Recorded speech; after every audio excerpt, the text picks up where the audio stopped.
ATM से 5 बार से अधिक निकासी पर 1 मई से देने होंगे 23 रुपये। एटीएम से निःशुल्क निकासी की तय सीमा खत्म होने के बाद पैसे निकालने पर 1 मई से प्रति लेन देन 23 रुपये देने होंगे। आरबीआई ने शुक्रवार को बैंकों को 1 मई से एटीएम से पैसा निकालने पर शुल्क 2 रुपया बढ़ाकर 23 रुपये प्रति लेन देन करने की अनुमति दे दी है। यह शुल्क महीने में निःशुल्क निकासी संख्या समाप्त होने के बाद एटीएम से पैसा निकालने पर लगेगा। ग्राहक अपनी बैंक की एटीएम से हर महीने 5 निःशुल्क लेन देन के पात्र बने रहेंगे। वे अन्य बैंकों के एटीएम से भी मुफ्त लेन देन के लिए पात्र बने रहेंगे। महानगरों में वे 3 शुल्क लेन देन और अन्य स्थानों पर 5 निःशुल्क लेन देन कर सकते हैं।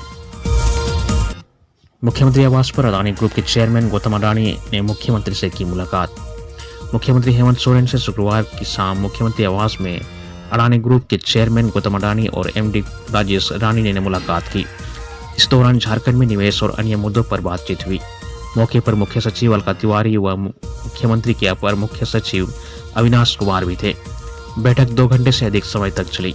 इस दौरान अडानी ग्रुप को आवंटित कोल ब्लॉक गोंडुलपाड़ा व गोड्डा में प्रस्तावित सीमेंट प्लांट पर चर्चा हुई। हजारीबाग जिले के बड़कागांव स्थित गोंडुलपाड़ा कोल ब्लॉक परियोजना के लिए 513 हेक्टेयर भूमि चिन्हित की गई है, जिसमें से 200 हेक्टेयर से अधिक वन भूमि शामिल है। इसके लिए क्षतिपूर्ति भूमि भी देनी है। वहीं कोल ब्लॉक परियोजना की अन्य क्लीयरेंस आदि को लेकर मुख्यमंत्री से अनुरोध किया गया है। 2026 के प्रारंभ में गोंडुलपाड़ा से कोल उत्खनन का लक्ष्य निर्धारित किया गया है। वहीं गोड्डा में प्रस्तावित सीमेंट प्लांट पर विस्तार से चर्चा की गई।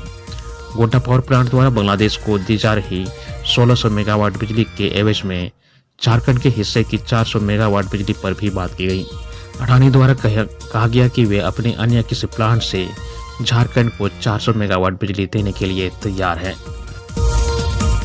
म्यांमार में 7.7 तीव्रता का भूकंप, 144 लोगों की हुई मौत। म्यांमार और थाईलैंड शुक्रवार को एक के बाद आए 6 विनाशकारी भूकंप से दहल गया। पहला भूकंप दोपहर 11:50 में आया, जिसका रिक्टर पैमाने पर इसकी तीव्रता 7.5 आंकी गई। इसके बाद 12 मिनट के बाद ही 7.2 तीव्रता का आफ्टर शॉक ने दोनों दिशा को हिला दिया।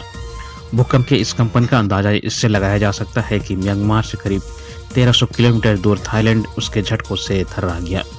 इस विनाशकारी भूकंप से म्यांमार में 144 लोगों की मौत हो चुकी है, जबकि 730 लोग घायल बताए जा रहे हैं।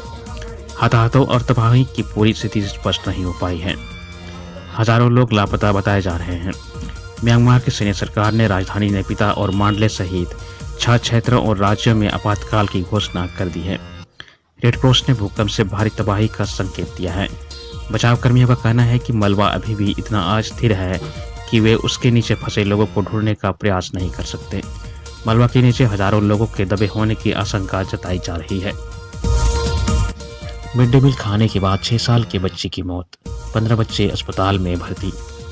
पश्चिम सिंहभूम जिले के नोआमुंडी प्रखंड की जेडिया पंचायत के नया गांव में एमडीएम खाने के बाद उड़िया प्राथमिक विद्यालय के बच्चों को फूड पॉइजनिंग हो गई, जिससे 16 बच्चे बीमार हो गए। वहीं इलाज के दौरान जगन्नाथपुर सीएचसी में 6 वर्षीय आयुषी गोप की मौत हो गई। पीड़ित में स्कूल के रसोइया भी शामिल हैं। सभी का इलाज जगन्नाथपुर, नोआमुंडी और ओडिशा के चंपुआ अस्पताल में इलाज चल रहा है। एक बच्चे की हालत गंभीर होने के कारण उसे चाय व सहारे पर किया गया। गुरुवार को विद्यालय में सभी बच्चों ने मध्याह्न में भोजन में भात, दाल व आलू की सब्जी खाई थी। शाम होते होते उनकी तबीयत बिगड़ने लगी। सभी को उल्टी दस्त की शिकायत होने लगी। गुरुवार रात को कुछ बच्चों को इलाज के लिए जगन्नाथपुर स्वास्थ्य केंद्र लाया गया, जहां उनका इलाज चल रहा है। 28 सीजीएल अभ्यर्थियों को ले जाया गया था नेपाल, 8 अभ्यर्थी हुए सफल। सीजीएल परीक्षा में प्रश्न पत्र लीक करने के नाम पर परीक्षा से पहले 28 परीक्षार्थियों को नेपाल के वीरगंज ले जाया गया था। इस काम के एवज में परीक्षार्थियों से गिरोह के सदस्यों ने लाखों रुपये की वसूली की थी, लेकिन छात्रों को प्रश्न पत्र नहीं दिए गए थे। सिर्फ प्रश्न पत्र लीक करने के नाम पर रुपये की वसूली की हुई थी।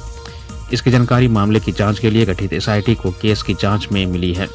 वहां से लौटने के बाद सभी 28 परीक्षार्थियों ने सीजीएल की परीक्षा में भी शामिल हुए थे, जिसमें 8 लोगों के सफल होने की जानकारी एसआईटी को मिली है। परीक्षा में सफल होने में एक आईआरबी का जवान भी शामिल है। इस जवान का नाम गिरोह के सदस्य के रूप में प्रश्न पत्र लीक कराने के नाम पर धन उगाही केस में भी सामने आ चुका है, जिस कारण आईआरबी के जवान की तलाश में एसआईटी ने छापेमारी शुरू कर दी है। शुक्रवार को जवान की तलाश में दुमका में भी एसआईटी ने छापेमारी की। एसआईटी के अधिकारियों से मिली जानकारी के अनुसार अभी तक की जांच में किसी आरोपी ने न ही प्रश्न पत्र लीक करने की बात को स्वीकार किया है और न ही किसी के पास से छापेमारी या तलाशी के दौरान कोई प्रश्न पत्र बरामद हुआ है। लेकिन प्रश्न पत्र लीक करने के नाम पर धन उगाही से संबंधित साक्ष्य मिले हैं। रेमिक्स फॉल में डूबने से 2 सगे भाइयों ने गंवाई जान। खूंटी जिले के मारंगहादा थाना क्षेत्र के रेमिक्स फॉल में नहाने गए 2 सगे भाइयों की डूबने से मौत हो गई। मृतकों में रांची के कोकर अयोध्यापुरी निवासी संजय यादव के बेटे 16 वर्षीय शुभम कुमार और 13 वर्षीय राजकुमार शामिल हैं।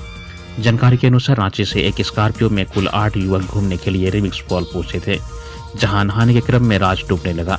उसके छोटे भाई को डूबता देखकर शुभम उसे बचाने गया तो वह भी डूबने लगा। इसी क्रम में शोर मचाने के बाद वहां कई लोग आ गए। दोनों भाइयों को निकालने के लिए दोस्त व स्थानीय लोग पानी में कूद गए। लोगों ने किसी तरह राजकुमार को बाहर निकाला। उसे गंभीर अवस्था में तत्काल मारंगहादा पीएचसी लाया गया और वहां से उसे बोनू ट्रामा सेंटर रेफर कर दिया गया। वहां चिकित्सकों ने राजकुमार को मृत घोषित कर दिया। राजधानी में रामनवमी पर होमगार्ड के अतिरिक्त जवान होंगे तैनात। रामनवमी को लेकर राज्य के 24 जिलों में सुरक्षा व्यवस्था में होमगार्ड के 5400 अतिरिक्त जवान भी तैनात होंगे। इसे लेकर पुलिस मुख्यालय आईजी अभियान एवी होमकर ने प्रस्ताव तैयार कर गृह सचिव के पास भेज दिया है। यह तैनाती 4 अप्रैल से लेकर 8 अप्रैल तक के लिए होगी। पुलिस मुख्यालय की ओर से गृह सचिव को बताया गया है कि ऐसा देखा जाता है कि कुछ असामाजिक तत्वों द्वारा जानबूझकर शरारत कर स्थिति को तनावपूर्ण बना दिया जाता है, जो आगे चलकर सांप्रदायिक रूप ले लेता है। इसके कारण विधि व्यवस्था की गंभीर समस्या उत्पन्न होने की संभावना बनी रहती है। गृह सचिव को यह भी बताया गया कि राज्य में रांची, हजारीबाग, जमशेदपुर, गिरिडीह, बोकारो, पलामू एवं लोहरदगा जिला सांप्रदायिक दृष्टिकोण से अति संवेदनशील है।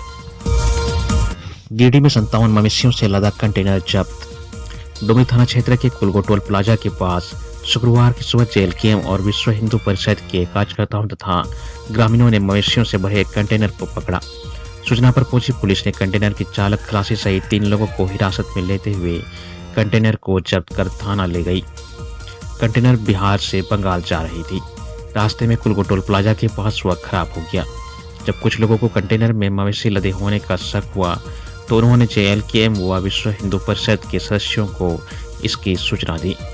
सूचना के बाद संगठन के नेता और समर्थक मौके पर पहुंचे। इसके बाद पुलिस को सूचना दी गई। एक ही कंटेनर में 57 मवेशियों को क्रूरता से लादा गया था। कंटेनर में एक गाय मृत मिली। मवेशियों को पुलिस ने पुरदाग के गुरुटाण स्थित राधे कृष्ण गौशाला को सौंप दिया। नर्सिंग स्कूलों में ट्यूटर की नियुक्ति नियमावली को मंजूरी। बिहार राज्य के नर्सिंग स्कूलों और संस्थानों में नर्सिंग ट्यूटर की नियुक्ति का रास्ता साफ हो गया है। इसको लेकर सरकार ने नियमावली को मंजूरी मिल गई है। नियमावली के प्रभावी होते ही अब ट्यूटर की नियुक्ति बिहार तकनीकी सेवा आयोग के माध्यम से हो सकेगी। इसको लेकर विधानमंडल द्वारा बिहार उपचर्या शिक्षण संवर्ग नियमावली 2024 को स्वीकृति दे दी है। राज्य के नर्सिंग स्कूलों में शैक्षणिक संवर्ग में नियुक्ति की कोई स्पष्ट नियमावली नहीं थी। नई नियमावली में प्रावधान किया गया है कि बिहार उपचर्या शिक्षण संवर्ग राज्य स्तरीय होगा। इस नियमावली के प्रभावी होने की पहले से नियुक्त, प्रोन्नत और कार्यरत कर्मी इस संवर्ग में स्वतः शामिल समझे जाएंगे। साथ ही उनके पूर्व की आपसी वरीयता अक्षुण्ण रहेगी। नियमावली में पद सोपान भी निर्धारित किया गया है। इस संवर्ग की मूल कोटि के पद ट्यूटर के पद का होगा। इस पद पर सीधी भर्ती से और प्रतियोगिता परीक्षा के आधार पर की जाएगी। 1 अप्रैल की स्थिति के अनुसार रिक्त पदों की गणना और रोस्टर क्लियरेंस कराकर उसी वर्ष 30 अप्रैल तक कोटिवार अधियाचना बिहार तकनीकी सेवा आयोग को भेजी जाएगी।